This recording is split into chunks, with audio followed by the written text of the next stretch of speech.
Assalamualaikum warahmatullahi wabarakatuh. Perkenalkan, nama saya Nia Noviana Dwi Karisma. Di sini saya akan sedikit menjelaskan tentang asuransi kendaraan. Jadi sebelum saya menjelaskan tentang asuransi kendaraan, maka saya akan sedikit menjelaskan tentang pengertian asuransi. Asuransi atau pertanggungan itu merupakan suatu perjanjian, maka di dalamnya kurang lebih ada dua pihak. Pihak yang satu adalah pihak yang seharusnya menanggung resikonya sendiri, tetapi kemudian dia mengalihkannya kepada pihak lain. Pihak pertama ini lazim disebut sebagai tertanggung, atau dengan kata lain ia pihak yang potensial mempunyai resiko. Sedangkan pihak kedua atau pihak yang lain ialah pihak yang menerima resiko dari pihak pertama dengan menerima suatu pembayaran yang disebut premi. Pihak yang menerima risiko pihak yang satu tersebut lazim disebut sebagai penanggung atau biasanya perusahaan pertanggungan atau asuransi. Terus, asuransi kendaraan adalah jenis asuransi khusus untuk kendaraan, di mana risiko yang kemungkinan terjadi pada kendaraan dialihkan kepada perusahaan asuransi. Dalam pemilihan asuransi kendaraan, ada hal-hal yang harus diperhatikan. Satu, kekuatan keuangan atau security, dan juga dua, jasa servis dan biaya atau beban. Jenis asuransi kendaraan ada dua, yaitu asuransi motor dan juga asuransi mobil. Resiko yang dijamin asuransi kendaraan bermotor: 1. Kerugian atau kerusakan kendaraan bermotor yang disebabkan oleh tabrakan, benturan, terbalik, tergelincir dari jalan, perbuatan jahat orang lain, pencurian, kebakaran, terus kesambar petir.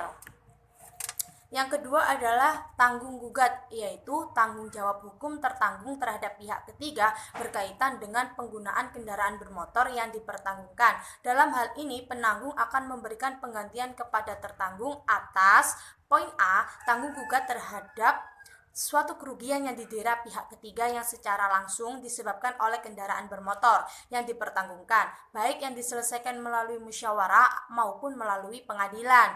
Yang kedua-duanya harus mendapatkan persetujuan terlebih dahulu dari penanggung setinggi-tingginya sejumlah yang tercantum dalam ikhtisar pertanggungan yang meliputi kerusakan atas harta, cedera badan, atau kematian. Poin B adalah biaya perkara atau biaya bantuan para ahli yang berkaitan dengan tanggung gugat tertanggung yang telah terlebih dahulu disetujui oleh penanggung secara tertulis. Resiko yang tidak dijamin asuransi kendaraan bermotor adalah 1. Kehilangan keuntungan, kehilangan upah, berkurangnya nilai atau kerugian keuntungan lainnya yang diderita tertanggung sebagai akibat tidak dapat dipergunakan kendaraan bermotor yang dipertanggungkan karena suatu kecelakaan atau sebab lain. Yang kedua, kerusakan atau kehilangan peralatan tambahan yang tidak disebutkan dalam ikhtisar pertanggungan sebagai akibat suatu kecelakaan atau sebab lain. Yang ketiga, kerusakan atau kehilangan kendaraan bermotor yang dipertanggungkan baik sebagian maupun seluruhnya sebagai akibat penggelapan.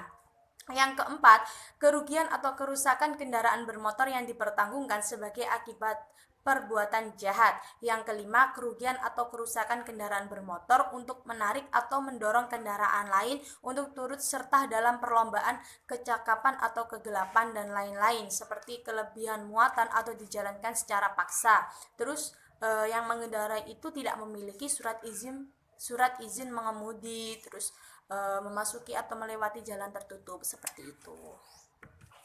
Yang keenam adalah kerugian atau kerusakan kendaraan bermotor yang dipertanggungkan baik langsung maupun tidak langsung disebabkan oleh 1. Gempa bumi, letusan gunung berapi, angin topan, banjir, badai, dan lain-lain, serta 2 adalah perang, penyerbuan, aksi musuh asing.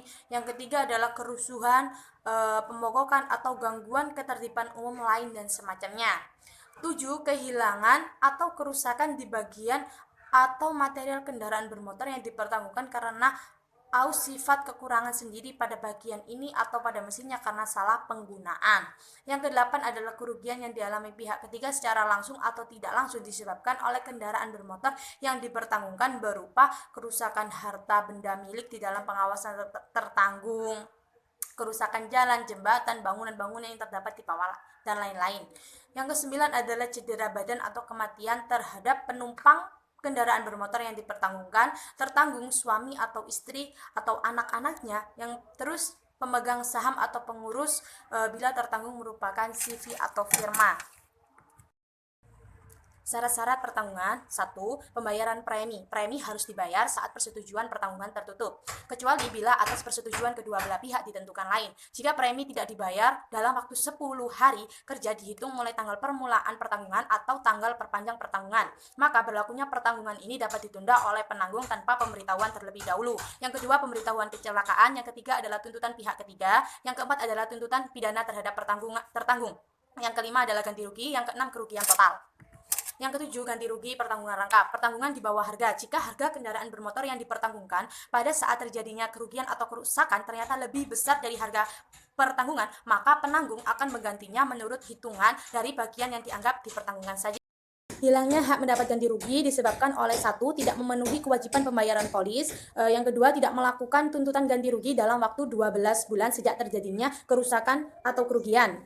Yang ketiga, tidak mengajukan keberatan atau menempuh penyelesaian melalui hukum dalam waktu 6 bulan sejak penanggung memberitahukan secara tertulis bahwa tertanggung tidak berhak mendapatkan ganti rugi. Berakhirnya pertanggungan karena 1. Pembatalan polis. Kedua, peralihan hak milik barang. Yang ketiga, terjadinya total loss atau pergantian atas dasar kerugian seluruhnya. Yang keempat, berakhirnya jangka waktu pertanggungan.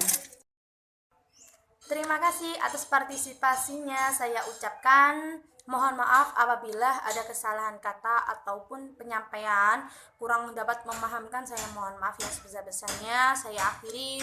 Wallahul muwaffiq ila aqwamit thoriq. Wassalamualaikum warahmatullahi wabarakatuh. Selamat menunaikan ibadah puasa dan minal aidin wal faizin. Mohon maaf lahir dan batin.